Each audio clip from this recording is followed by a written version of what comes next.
plane after 3 hours and landed in Chicago, ready to begin our little Weber masterclass adventure. And we'll be seeing how we're going to be able to cover 50 students with 4 instructors over the next 2 days. It's going to be a heck of a lot of fun cooking brisket, cooking ribs, and we're going to be having a lot of fun at the restaurant learning how the whole Weber operation works.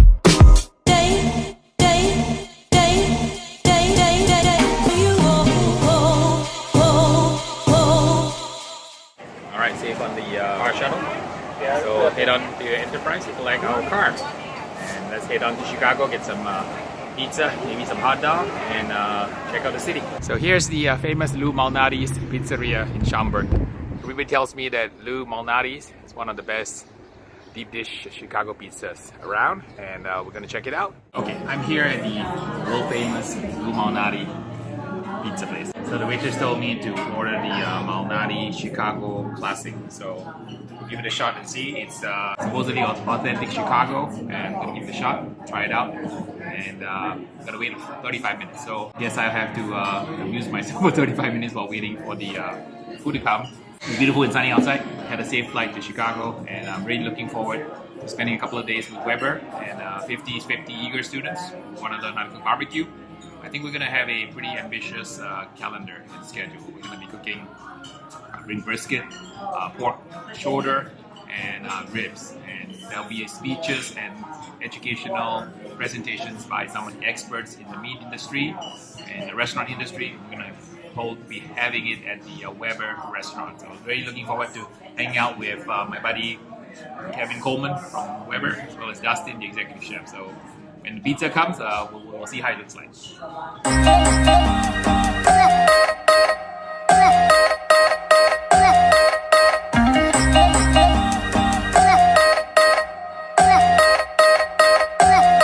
how beautiful the color is. And look at the bottom of the crust. Nice and crispy. And it just tastes fabulous. I actually flashed my sauce right even on my camera stand. Look at that. Doing the 7-8 thumbs up.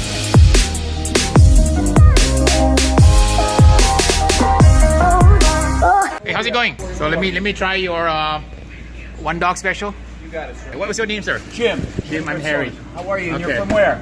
I'm from LA. Weber had me come here to teach a class. There you go, Weber Grill. Weber Grill, yeah. So Kevin Coleman and company. I'm a Pitmaster from LA. I should market for you guys. All I have is Weber products. Oh, wonderful! I got 3 kettles and a gas grill. So what's your specialty? What's the secret sauce?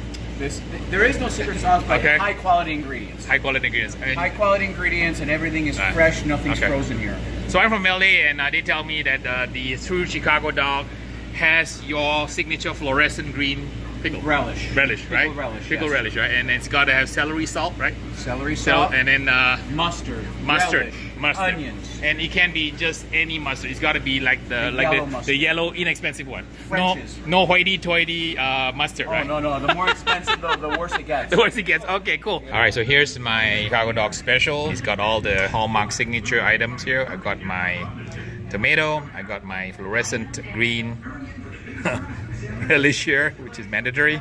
Regular yellow mustard, cheaper the better. Some pickles and a little cucumber with a snap on it. And the Vienna sausage, it has to be grilled. I'm sorry, it cannot be grilled or baked. It's got to be boiled. That's the traditional way it's done. Take a big bite. I'm gonna give it a thumbs up. Something very different than what I'm used to in LA. Okay, so I'm gonna try the chip beef now. There's 2 versions of it. One is a sweet. This is called a Giordano, and this is a sweet. Jardiniere. It's French or what? Okay, all right. Boy, this you need a big mouth, and you gotta assume the position. You can taste the beef. Some of it is even rare, and that pepper, nice crunch, saltiness, spiciness. So this is the one with the sweet peppers. Beef is very tender, juicy. The jus got into the bread. Yeah, this is reminiscent of a very well-known sandwich in Los Angeles called filet paste. Absolutely. And the French dip. And it's got the same kind of characteristic, except you guys have the addition of the peppers, spicy ones and the sweet ones here. Very good. So I'm able to try a Chicago dog and 2 versions of your beef sandwich. Fantastic.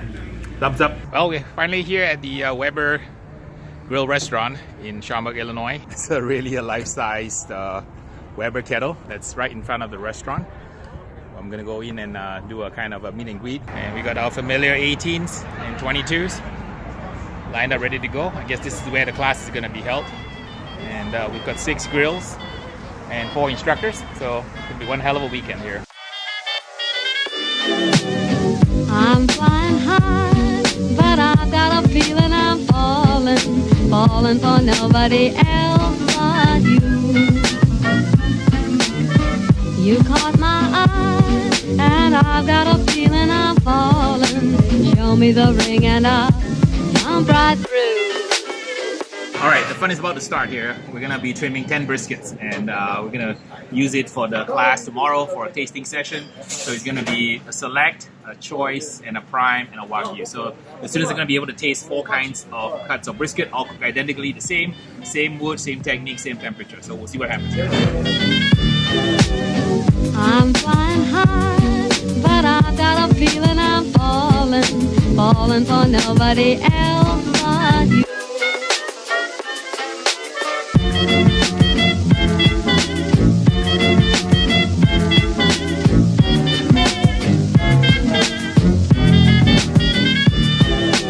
I've got a feeling I'm falling for nobody else but you.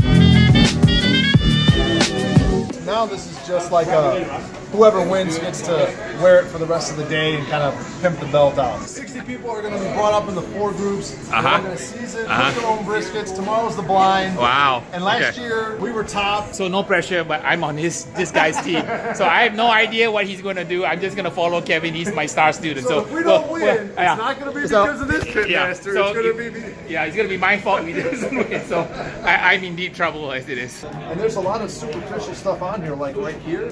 That's never going to render out, because that right there you're looking at almost 1.5 inches of fat. All right, so we are getting ready for the evening, and we are doing brisket tastings. So what we have done is cook 4 kinds of brisket grade. The lowest grade, which is select, followed by choice, followed by prime, and there's also wagyu in there. All right, so we have a masterclass score sheet here. For appearance, right, what you want to do is make sure that it is something that you would want to eat.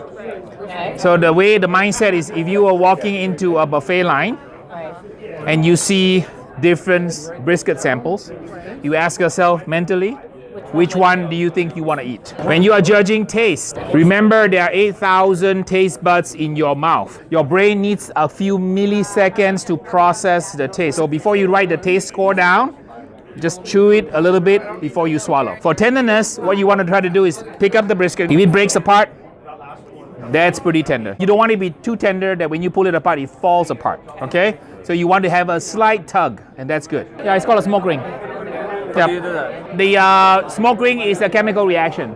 So when you mix smoke and moisture and heat, it stains the microfilaments of protein pink. It's a chemical combination of carbonic acid, nitrogen oxide, nitrogen dioxide. For if you're very nerdy. Second sample coming? Second sample's coming. Pace yourself because there's a lot of samples to eat.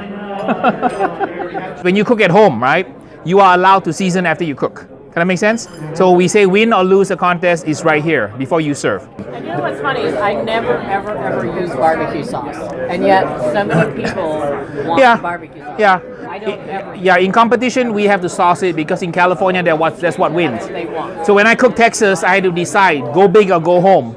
So I know it's blasphemy to sauce your brisket in Texas, but I went to Texas and I said I'll sauce it like California. It was good enough for top 5 place out of 70 teams on brisket.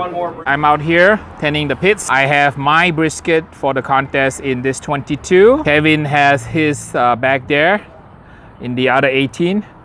We decided not to cook 2 briskets in one pit so that one brisket is not dripping on the other, so it gives you better bark. So I'm cooking right here because Kevin and I are on the same team and he's the reigning grand champion from last year. Our scores are going to be added together on our team, so I don't want to let him down. The students will decide who has the best cumulative scores for brisket. All right, folks, if you can kindly hand your score sheets back here, we'll go ahead and have these numbers graded. Here's the close-up of the coveted trophy. I hope I'm not going to let Kevin down. You took my brisket, turned it into your competition brisket, because he's like, Kevin, you don't have another brisket. He's like, no, my man. Harry took yours and turned that one up. You know what? We're not going to win this. We're going to have 2 different briskets that taste different, and people are going to think like, we got ADD. Yes.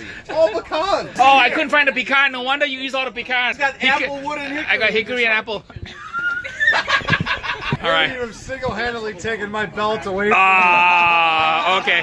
Well, then I'll just have to carry it on my brisket alone. All right, we're getting ready for another pork butt module, and my students are straggling in from the bar. Of course, this is my bar group here. I guess the format this morning is group circle through different stations to learn how to cook ribs and pork butt and brisket, right? Okay, cool. And drink.